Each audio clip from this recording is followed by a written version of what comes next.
pesquisa do Instituto Avon e da Ipsos, em 2011, mostra que 6 em cada 10 brasileiros conhecem alguma mulher que já sofreu violência doméstica. Em 2006, o país passou a contar com uma lei específica para casos de violência contra a mulher. Mas apesar da Lei Maria da Penha estar em vigor, os casos de agressão ainda são preocupantes. Para conhecer a realidade regional que envolve essa questão, um estudo é feito por professores e alunos do curso de Direito aqui da UPF. Para falar mais sobre isso, recebemos a coordenadora dessa pesquisa, a professora mestre Josiane Petri Faria, e a estudante do 6º nível de Direito, Maria Eduarda Moraes Schneider.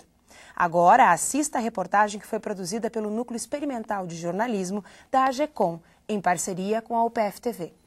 Neste ano, mais de 340 mulheres de Passo Fundo que sofreram algum tipo de agressão buscaram ajuda no Projur Mulher, que presta atendimento jurídico a vítimas de violência doméstica. É um número bastante significativo, mas ainda muito inferior ao número de mulheres que necessitam de acompanhamento jurídico. Infelizmente, Passo Fundo registra números de violência doméstica bastante elevados. É importante conhecer de onde vem essa violência, por que ela acontece e, com isso, tentar buscar metodologias para tratamento mais adequado da violência, no sentido de evitar que ela aconteça, buscar minimizar esses casos. Para conhecer o cenário regional de violência contra a mulher e traçar um perfil das pessoas envolvidas, um grupo de professores e alunos do curso de Direito da UPF desenvolve uma pesquisa. Os dados foram coletados na delegacia do município de Carazinho. A gente conseguiu o número de 37 ocorrências no ano de 2011. A gente viu que a maioria dos agressores são os ex-companheiros ou os atuais companheiros. As mulheres dos agressores têm escolaridade baixa. A gente também procurou saber quantos filhos as mulheres tinham. A maioria tem de 3 a 5 filhos. O bairro com a maior violência. Os dados apontam que, apesar de algumas mulheres denunciarem, poucas levam adiante o processo, o que muitas vezes faz com que as agressões continuem. Com isso, a mulher fica sem a medida protetiva, que garantiria o afastamento do agressor e o fim da violência. A maioria das mulheres não denunciam, a maioria das vezes há denúncias anônimas, de vizinhos ou de parentes, porque há uma dependência da mulher contra o agressor. Então, elas preferem apanhar do que denunciar. Com isso, nós temos um suporte bem melhor para poder entender a realidade das pessoas que nos procuram no Projur e, com isso, qualificar o nosso atendimento. Josiane, a gente estava assistindo agora a reportagem e me ocorreu que a gente tem cada vez mais um número crescente de registros de violência contra a mulher, principalmente de violência doméstica. Mas isso não necessariamente significa que nós estamos aumentando ou que, em função das campanhas, o número de violência contra a mulher venha reduzindo. Por que a gente tem esse panorama tão confuso no que diz respeito a esse assunto? Então, no cenário da violência contra a mulher, nós não temos dados seguros para dizer que a violência tenha aumentado depois da entrada em vigor da Lei Maria da Penha. O que se tem são números específicos de violência contra a mulher que antes eles não podiam ser catalogados com tanta precisão. Então, o que se fala hoje é que os números da violência contra a mulher, da violência doméstica contra a mulher, são bastante elevados, mas que ainda não expressam a realidade. Se estima que esses números sejam ainda muito maiores, mas não que isso tenha acontecido de 2006 para cá. Já é uma situação histórica, já faz parte da nossa cultura essa violência contra a mulher. Ela é relatada em dados históricos do início do século, onde os homens tinham o poder sobre suas esposas, Elas eram mais uma parte do seu patrimônio, eram mais uma coisa, eram simplesmente mandadas e agiam de acordo com a livre vontade do seu marido, do gestor, do lar, na verdade. E porque eram dependentes também desses homens, E essa dependência, de acordo com as pesquisas que a gente vem realizando, infelizmente ela se mantém. Não que toda mulher que sofra violência doméstica é dependente economicamente do marido, do companheiro, enfim. Mas um número significativo de mulheres que sofrem agressão e que procuram auxílio são dependentes economicamente do companheiro. Então, ou seja, toda a luta que se faz ao longo desse tempo todo, de autonomia, de emancipação feminina, ela tem sido muito importante, mas ela ainda não foi suficiente porque a violência contra a mulher ainda existe e em números realmente alarmantes. A pesquisa da qual nós estamos falando hoje, nós estamos trazendo os números, ela é uma pesquisa feita em Carazinho. A Maria Eduarda, estudante de Direito, participou desse processo. De que parte do processo tu participou e o que tu observa que é mais relevante? Qual é o dado que mais te chamou a atenção, Maria Eduarda? Bom, eu participei de todo o processo. A gente começou indo na delegacia, coletando os dados, vendo quantas ocorrências tiveram no ano de 2011 com Lei Maria da Penha. E a gente até se assustou, porque foram 37 ocorrências em um ano. E o delegado falou que passava de 10 a denúncia por dia.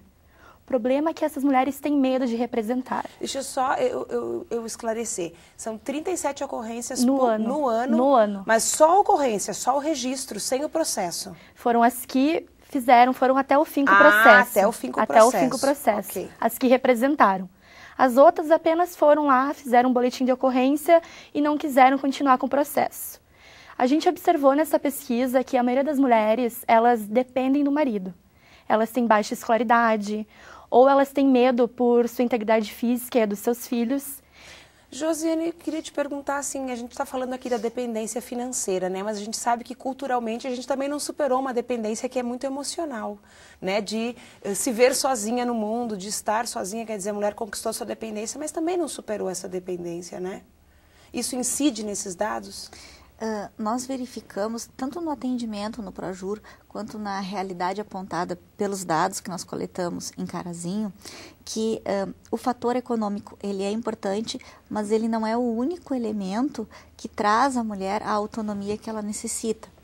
Muitas mulheres, elas simplesmente reproduzem a situação da sua mãe, da sua avó, que eram dependentes economicamente, e hoje essa mulher já teria condições de adquirir a sua autonomia financeira, mas não busca pela reprodução de um comportamento que já passou. Histórico. Então, por mais que se ofereça atendimento jurídico, que a universidade abra possibilidade para um acompanhamento psicológico, muitas delas abrem mão desse atendimento multidisciplinar e preferem ficar no lar, permanecer com esse companheiro, entendendo que ele necessita de ajuda, apesar dele não querer a ajuda.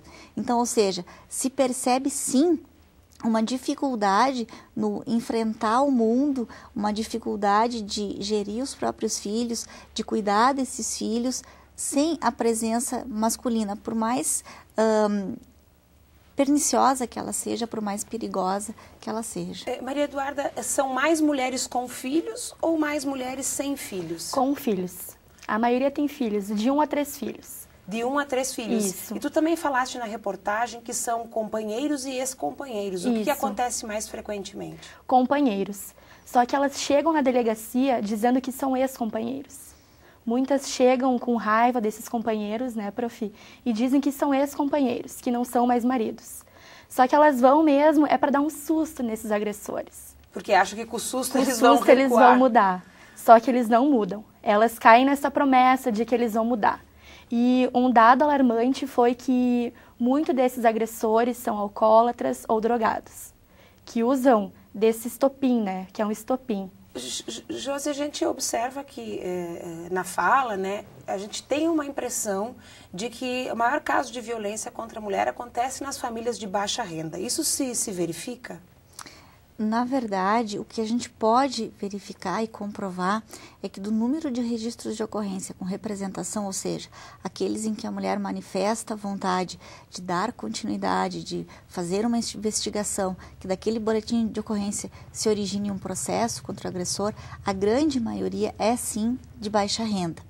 Mas isso não significa que a violência seja mais presente nessas comunidades, simplesmente que elas têm procurado mais o poder da polícia, né? Há cerca de 3 semanas atrás, um mês mais ou menos, nós estávamos num plantão onde uma mulher que não pertencia a esse círculo de baixa renda, o companheiro, da mesma forma, estava em audiência, ela chegou à audiência sem advogado, então desprotegida, e ele dizia em audiência que Lei Maria da Penha era para pobres, ou seja, né, uma perspectiva bastante preconceituosa de que a lei não o atingiria.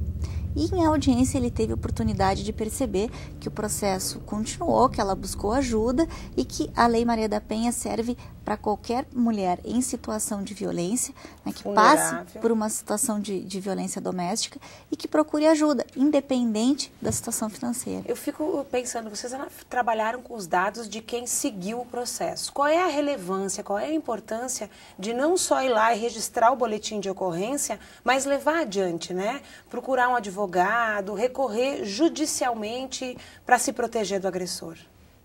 Se essa mulher, ela procura a delegacia de polícia e ela se contenta simplesmente com o registro de ocorrência, isso nada significa no cenário jurídico, porque é uma declaração unilateral de vontade. Qualquer um pode ir até a delegacia e contar qualquer história.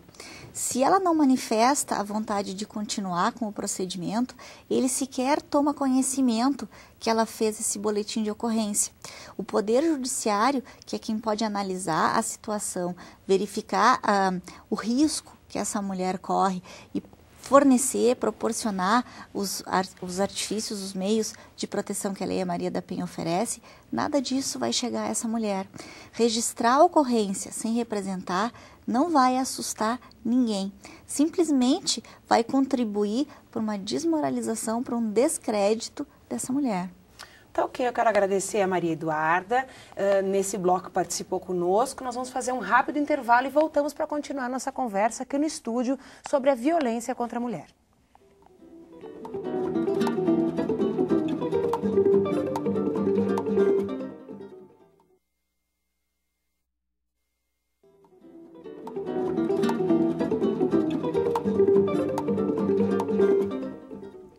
Um estudo da UPF busca conhecer dados regionais que envolvem a violência contra a mulher.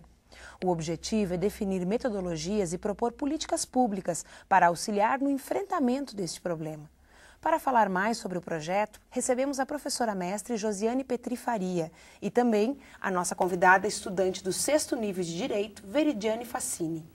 Josi, nós estávamos falando antes dos dados em Carazinho. Existe algum tipo de dado de comparação com o que acontece em Passo Fundo? Existe. Esse resultado de Carazinho, de 37 registros de ocorrência com representação ao ano, para nós realmente foi uma grande surpresa, porque em Passo Fundo nós temos uma média de registros com representação aproximadamente 30 ao dia. Então, são 30 registros de ocorrência por dia que vão se transformar em processos. Em Carazinho, são 37 ao ano. O que não significa que Carazinho registre ou tenha casos de violência doméstica contra a mulher em número insignificante comparado com Passo Fundo. Ou maior ou menor, exatamente. Né? Até porque elas têm uma diferença populacional também bem grande, né? Evidente, é importante comparar o contingente populacional, porque Passo Fundo tem praticamente 3 vezes mais, né, população do que Carazinho, mas ainda assim nos espanta, porque a desproporção é muito grande. E vários fatores podem levar a isso. Alguns são bem importantes, como, por exemplo, a ausência de uma delegacia da mulher em Carazinho, que uma delegacia da mulher conta com um aparato de profissionais, essencialmente um contingente feminino, que, por consequência, as mulheres têm maior identificação para contar os problemas que elas têm. Tem até um poder simbólico isso, né? De eu saber que na minha cidade há uma delegacia especializada para me atender. Sim, ou seja, aquele sentimento de acolhimento, né, de ser bem recebida, de ser bem orientada. A delegacia em Carazinho tem um balcão da mulher que faz, às vezes, né, procura atender essas mulheres adequadamente, mas é evidente que não significa a mesma coisa, nem real e nem simbolicamente. Outros elementos importantes é que em Passo Fundo nós temos uma rede de atendimento. Nós temos a Coordenadoria Municipal dos Direitos da Mulher, o CONDIM, que é o Conselho Municipal dos Direitos da Mulher, a própria delegacia, a SENCAS, Secretaria de Assistência Social, a universidade tem o PROJUR, Proajur Mulher, que atende exclusivamente mulheres em situação de violência e seus filhos. Tem até a questão do próprio Proajur poder fornecer o defensor, né? O Proajur faz esse serviço também, né? Essencialmente, né? O Proajur Mulher, ele trabalha no vértice justamente com o acompanhamento jurídico dessa mulher, tanto no sentido de orientação, quanto efetivamente de fornecer advogado para que ela compareça aos atos processuais bem amparada. Mas, como a universidade tem uma estrutura maior em Passo Fundo, há possibilidade de um atendimento multidisciplinar, como a Faculdade de Psicologia, Faculdade de Serviço Social, acabam nos fornecendo uma estrutura muito maior de acolhimento e de atendimento. Situação essa que Carazinho não possui, né? E a gente tem que pensar também que mesmo que Carazinho passe a possuir essa situação hoje, isso vai levar algum tempo para a cultura ser construída, né? Ou seja, a informação e a divulgação dessa informação, a acessibilidade à informação leva tempo. Então, há necessidade de ir se construindo, né, por meio de outras alternativas em Carazinho, essa cultura da mulher buscar proteção. E isso deve ser uma cultura, o quadro de Carazinho não deve ser muito diferente das demais cidades do interior do estado, né? Esse dado de Passo Fundo, tu estava me relatando antes no intervalo, que ele é assustador até para Porto Alegre. Sim. Na semana passada, a equipe do Proajur esteve no 2º encontro latino-americano e do Caribe de mulheres da economia solidária. E, de alguma maneira, nós acreditávamos que essa quantidade de registros era comum às cidades de médio e grande porte. Mas, à medida que nós comentávamos dados estatísticos de Passo Fundo com mulheres da região norte, nordeste e até mesmo sudeste, né, do Brasil, os dados de Passo Fundo chocavam, né, alarmavam as pessoas. Então, é uma realidade que nós não podemos nos acostumar e entender como normal, né? Há necessidade de reagir a isso. Bom, nós deixamos a Veridiana aqui esperando um pouquinho, mas é porque, na verdade, a Veridiana não vai falar conosco sobre a violência contra a mulher, mas sim dos casos que eles encontraram onde a mulher é criminosa. É isso, Veridiana? Conta um pouquinho dessa parte da pesquisa para nós. É isso mesmo. Nós pesquisamos junto ao Presídio Estadual de Carazinho e constatamos que existiam no mês de abril, agora de 2012, 26 mulheres presas. E dessas 26, 19 estavam presas pela prática e produção do tráfico ilícito de entorpecentes. E dessas 19, 7 delas residiam num bairro específico. Que Diferente foi do bairro que vocês detectaram de ocorrência da violência contra a mulher. Exatamente. Né? Isso, eram bairros distintos. E foi assim, o que já era esperado, né, que seria naquele bairro o maior índice de criminosas pelas condições do bairro, né? Também foi investigado a profissão dessas apenadas, que também todas elas são profissões em que não exige qualificação técnica, né? Ou seja, o máximo, o nível fundamental. Que isso consideraria que elas por não terem bons empregos com boa remuneração, acabam caindo por esse caminho, né, para poder ajudar no sustento da família, né. A Veridiana e a Projosiane estavam conversando aqui no intervalo e eu vou pedir para elas compartilharem com vocês um comentário bem interessante, no sentido de que muitas vezes essas mulheres acabam presas porque substituem os maridos. Como isso acontece, Pro? Quando nós iniciamos a pesquisa, eu imaginava que realmente o maior número de mulheres cumprindo pena em Carazinho, dessas 26 que a Veridiane comentou, 38% apenas que tem uma sentença definitiva, uma condenação definitiva. Mas a grande maioria delas, tráfico de entorpecente. Nós já imaginávamos que seria isso. Mas eu imaginava que a grande maioria dos tráficos ali registrados seriam de situações da mulher presa em flagrante quando dá visita ao companheiro, namorado, marido, levando, né, esse entorpecente. Mas, ao contrário do que eu esperava, foi apenas um caso. Nos demais casos, nós imaginávamos que seriam aquelas situações em que o homem vai preso e a mulher realmente o substitui, né, na lida do tráfico. Mas nós não encontramos esse dado registrado nos processos dessas mulheres. Veridiane, como é que foi feita essa coleta de dados, né? Que bancos de dados vocês utilizaram e como é que fizeram esse cotejo entre as informações? Nós fomos ao presídio estadual, tivemos a ajuda do pessoal da SUSEP e nas pastas das apenadas que tinham as informações que nós precisávamos. Processos de execução criminal, Isso, né? E também no site do Tribunal de Justiça para ver o acompanhamento, né? Como algumas já tem o processo, né, transitado em julgado também, obtemos alguns dados por lá também, mas o básico foi nas pastas diretamente lá no presídio. Né? Não houve entrevista nem na primeira pesquisa de violência contra a mulher, nem nesse momento, né? Não, nós optamos por não fazer um contato direto com as mulheres, no primeiro caso, porque esse contato se proporcionaria melhor na delegacia. Mas é um momento ainda muito recente, né, onde a violência ainda é muito próxima. Elas estão muito frágeis também. Muito frágeis, a possibilidade de contar sem um grau de emocionalidade com uma certa distância fica prejudicada e o número de representações era muito menor do que nós esperávamos, né? E nesse segundo caso, com a maioria dos processos de tráfico, há a possibilidade dos processos correrem em sigilo. E, portanto, nós não poderíamos ter acesso. Veridiane, tu disse que são quantas mulheres hoje em Carazinho? 26 no total. 26 no total. Isso. Nós temos o dado de Passo Fundo? Aproximadamente? Aproximadamente 60, 70 mulheres. Pois é. Mas a gente sabe que nós temos hoje muito mais mulheres do que homens no mundo, né? Só em Passo Fundo, a Proco estava comentando, são 6.000 mulheres a mais do que homens.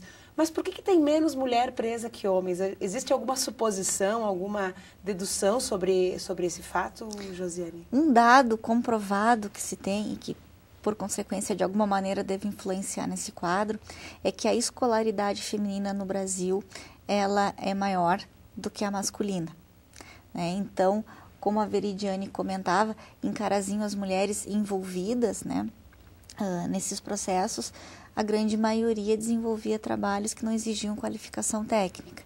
E isso não significa, né, de maneira alguma se quer dizer que toda mulher que desenvolve trabalhos sem qualificação técnica esteja mais propensa à criminalidade, de maneira alguma. Mas que nesses casos, esse foi um dado verificado. Que ressaltou, né? Que se destacou. Bom, nós queremos pedir para a professora Josiane compartilhar com os nossos telespectadores os contatos do Projur. Quer dizer, se eu precisar de ajuda do Projur, como é que eu faço? O Projur Mulher, ele atende no campus 3 da UPF, na Avenida Brasil, junto ao prédio do UPF Idiomas, né, que é bastante conhecido na cidade. E os nossos telefones são 3316 8576 e o atendimento nas quartas-feiras à tarde, das 13h30 às 17h30. Lá no Projur, as mulheres que necessitarem, que decidirem levar os seus processos adiante, vão encontrar um defensor, é isso? Elas vão encontrar um atendimento qualificado, especial para elas, totalmente gratuito, nada vai ser cobrado em momento algum. E se essas mulheres ou se essas pessoas, não necessariamente mulheres, quiserem nos procurar simplesmente para obter informação, para conhecer os dados da realidade, para poder informar no seu bairro algum conhecido, algum familiar, pode nos procurar que nós estaremos prontos para atendê-los. Muito obrigada, professora. Muito obrigada, Veridiane e a Maria Eduarda, que participou do bloco anterior. O Universidade Aberta de hoje fica por aqui. É bom a gente pensar que todas as mudanças necessitam de um esforço de uma rede, como a professora Josiane colocou no caso das mulheres. Quer dizer, não adianta só ter uma delegacia ou só um balcão, é preciso que todos os setores da sociedade se irmanem para criar uma nova cultura. Quem sabe assim a gente consegue transformar o nosso mundo. E a pesquisa mostra os caminhos. Nós voltamos na semana que vem com outra pesquisa realizada aqui na UPF. Até lá!